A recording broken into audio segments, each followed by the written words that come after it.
The pick is in.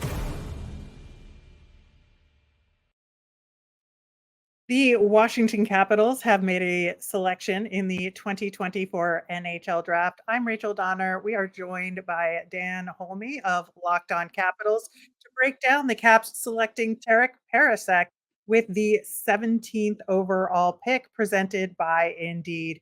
There is no I in team, but there's one in Indeed, and that's the hiring platform you need to build yours. To upgrade your job, post at indeed.com/locked on. So, what do you think the Caps had to accomplish in this draft, and did they do so with this pick?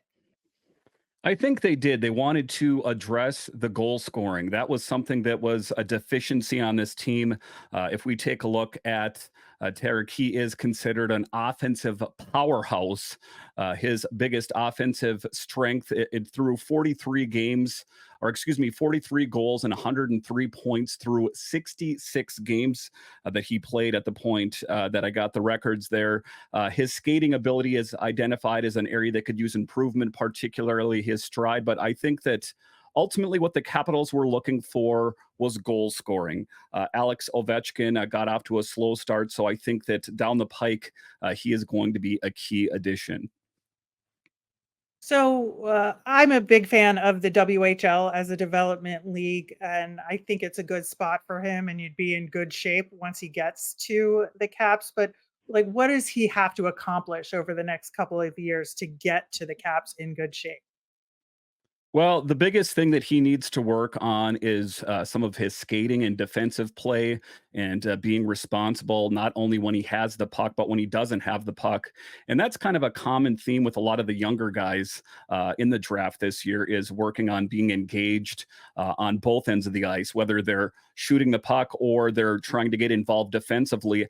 I think that's the biggest thing that he has to work on. Also, his skating is one of the biggest areas of improvement.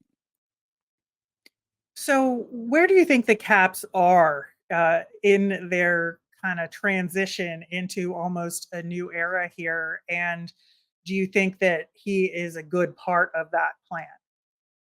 Absolutely, I think he is. If you take a look at what the Capitals did last year with Ryan Leonard selecting him at number 8th overall and Andrew Crystal, I think that they're positioning themselves to get younger and faster. And it's interesting, it wasn't something that what kind of came naturally. It was something that was based on necessity. You saw a lot of these older players that had been on the Capitals for a long time. Nicholas Backstrom, who stepped away from hockey indefinitely. Kuzi got dealt out. So this team had to position itself to get younger. So with the draft and the drafts in the future here, this team is positioning itself to get younger. You mix that with the great talent that they have in Hershey winning back-to-back Calder Cups. I think it's a winning recipe for success in the long term for the Capitals. All right. For more on the Caps, tune in to Locked On Capitals here on the Locked On Podcast Network, your team every day. Terik Parascak is an incredibly intelligent forward, but can his smarts carry him all the way to the NHL? I'm Hadi Kalakash from Locked On NHL Prospects, ready to give you the breakdown. Parascak's a 5'11", 180-pound right-shot winger who played for the Prince George Cougars in the WHL. As a WHL rookie, he managed to put up 42 goals and 105 points in 68 games. And Parascak's one of the smartest off-puck movers in the class. He's always first to open ice, he's always first to the slot, always first to loose pucks, and he can both shoot and pass at a high level. Although his detractors will say that he played with some of the best talent in the WHL and kind of benefited from that, as Zach Hyman showed this season with the Edmonton Oilers, it takes skill to play with skill. Parascak's skating is pretty bad, though, and he'll need to learn to be more of a play driver at the next level. But even without working on these things, I think his smarts and his skills should be able to carry him all the way to the NHL and help him become the NHL's next Tyler Toffoli. For more on Parascak and all things NHL Draft, follow and subscribe to Locked On NHL Prospects on YouTube or wherever you get your podcasts. And for continuing coverage of the 2024 NHL Draft, subscribe to Locked On NHL on YouTube or wherever you get your podcasts, part of the Locked On Podcast Network, your team every day.